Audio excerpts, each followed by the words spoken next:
So in this video, we're going to go over the significant changes in patch 1.10 on the PTR. So firstly, we have Eichenwald. Now, Eichenwald has this new path here that you can go to for the attacking team, and this will make this point a lot less frustrating to deal with, simply because now the attacking team has more options at which they can come from. Most characters would only have one option to go through, characters without vertical mobility. So someone like Reinhardt, Roadhog, Soldier, they can only go through the choke. And this was proven to be pretty frustrating because there isn't much of a variety of where you can attack from. And the defending team pretty much only had to defend one spot, and this one spot is just so tight.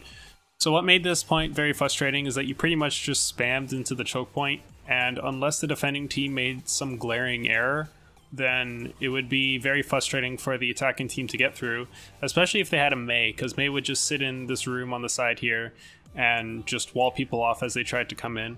And unless you had some sort of vertical mobility, say like a Pharah, a Hanzo, or a Genji to go a different path, it could be very frustrating to get through, especially if the enemy team is running Symmetra and Mei. So what this will do is it'll make approaching point A a lot easier and a lot less frustrating. And I would like to think that this would make the map a little bit more enjoyable to play and less frustrating for people. So now for the defending team, instead of just spamming abilities and firing into the choke there, they have to worry about enemies coming through the left door here instead of just having to keep them out of the first point. Next, we're going to talk about Lucio. And I would like to think that these changes overall make Lucio more of a proactive and aggressive character, as well as more fun of a character. So we're just going to go down the list of things that they have changed. So his sonic amplifier, that being his left click, projectile speed increased from 40 to 50. Alternate fire now considers vertical orientation when knocking targets back. So these two changes are pretty interesting. The projectile speed increased from 40 to 50 makes his damage output a lot more reliable because the projectile speed increase means that he'll be able to hit more shots. The alternate fire, now considering vertical orientation when knocking targets back, I'm not too sure how big of a deal this is for Lucio because he never really had an issue, at least from my perspective, he never really had an issue of booping people off maps as well as booping characters away. So like pushing, a Winston away from their ally Mercy or something like that. He never really had issues doing that. So I'm really interested to see how these changes affect Lucio and the people around him, because I never really thought that Lucio had an issue with this. And I'm not sure how big of a deal this is, so I'm really interested to see how this affects Lucio and the people around him. Although I would like to say that compared to live servers on the PTR, the distance that you get booped back is quite significant, so we'll just have to see how this plays out. Song's area of effect radius decreased from 30 meters to 10 meters. Heal Song. Healing per second has been increased by 50%, also applies to Lucio's Amp It Up ability. This is a pretty interesting change because before, on the current live servers, what you would pretty much do is you would stay far back. If you're more of a passive Lucio player, you'd stay far back, and pretty much if you just saw your allies, you're pretty much buffing them, unless they're on some like really high ground very far away from you, on like the other side of the map. But pretty much if you saw your allies, then you were buffing them, and this pretty much makes it so that you can't do that as Lucio anymore, because if you're staying so far back that you're not able to heal or buff your allies, then you're pretty much useless. So what this means also is that Deathball comps are going to be benefiting from this a lot more than dive comps, because in dive comps you usually run something like Tracer, Genji, Winston, for example, and when they want to engage, Lucio's going to speed boost, and then as soon as they all jump in, they're not going to be speed boosted anymore, and Lucio won't be able to assist them with his abilities. The only thing he can assist them with is his left click. And so I would like to think that Deathball comps definitely do benefit from this more compared to dive comps. I'm not sure if dive comps will be running Lucio much. Whether or not they do, we will just have to see. And I would like to also say that having the increased health, increased healing per second is really nice, because What this means is that Lucio is going to be building his ultimate a lot faster since he's healing more per second. So because he's healing more per second, he's going to have more ultimate charge, thus having more sound barriers in the game. And he'll have to be more decisive with his positioning rather than just sitting in the back spamming left clicks. The biggest concern with this is that if this change does go through without any sort of tuning down the amount that he heals, we might be running back into triple tank or even quadruple tank. Sound barrier radius decreased from 30 meters to 20 meters.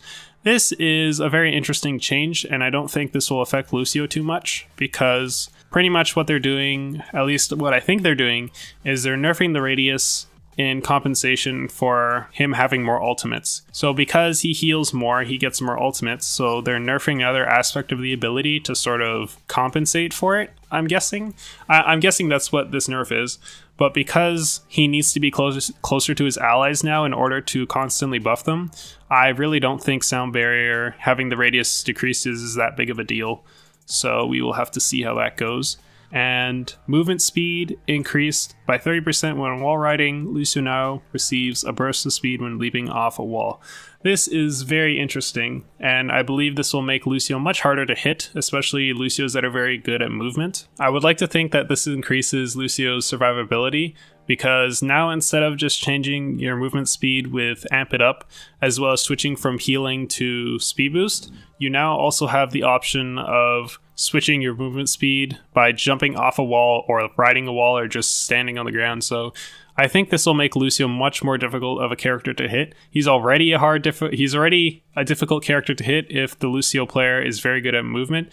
So I think this will make him a lot more difficult to kill and allow him to just dance around constantly buffing his allies and constantly being able to stay in the fight. Now, with this change, it seems a little bit ridiculous on how fast Lucio changes speeds, like when he jumps off a wall or is wall riding, because he moves really fast and he can cover a lot of distance. But also another concern with this is that it makes it a little bit more difficult to run around in circles on walls. So, like for example, on Temple of Anubis, the pillars, it's very difficult to stay on the pillars now and just jump around in a circle because you get pushed off so far from the movement speed that it's really hard to cling back onto the pillar. So that is a little bit concerning for some Lucio players that like to do that.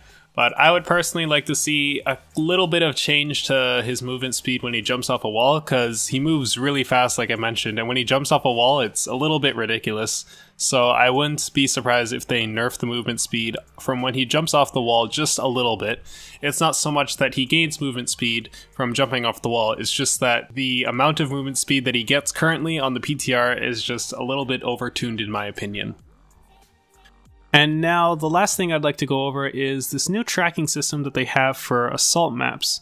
So for points like the first point on King's Row or Numbani, where you have to try and capture the point with the 3 ticks, they're changing it so that the amount that you capture is tracked. So if both teams, for example on Temple of Anubis, aren't able to capture the second point, it now matters how much of the point that you captured.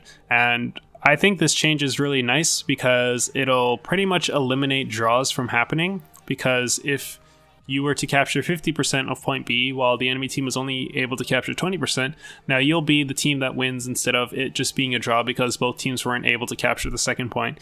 And I think this will make these maps a lot less frustrating to play with. So getting a 2 CP map won't make players groan anymore. It'll still be difficult to capture the second point on maps like Temple of Anubis and Volskaya Industries, but it'll definitely make it a lot less frustrating to play because you won't just be going, oh no, another draw, because both teams are having such a difficult time trying to capture the second point. So I think this change sort of makes the design of the map less bad, but at the same time it's still going to be kind of frustrating to play. But you won't be having draws every single time that you play 2 CP, so that'll be very nice. So thanks for watching. These were the PTR patch notes for March 17th, 2017. If you would like to send me some VODs for me to review or just have some questions, feel free to join my Discord, link will be down in the description. And if you would like to see more educational content on Overwatch, then feel free to subscribe, and some of those will be coming out soon. So thanks for watching, and I will see you guys another time.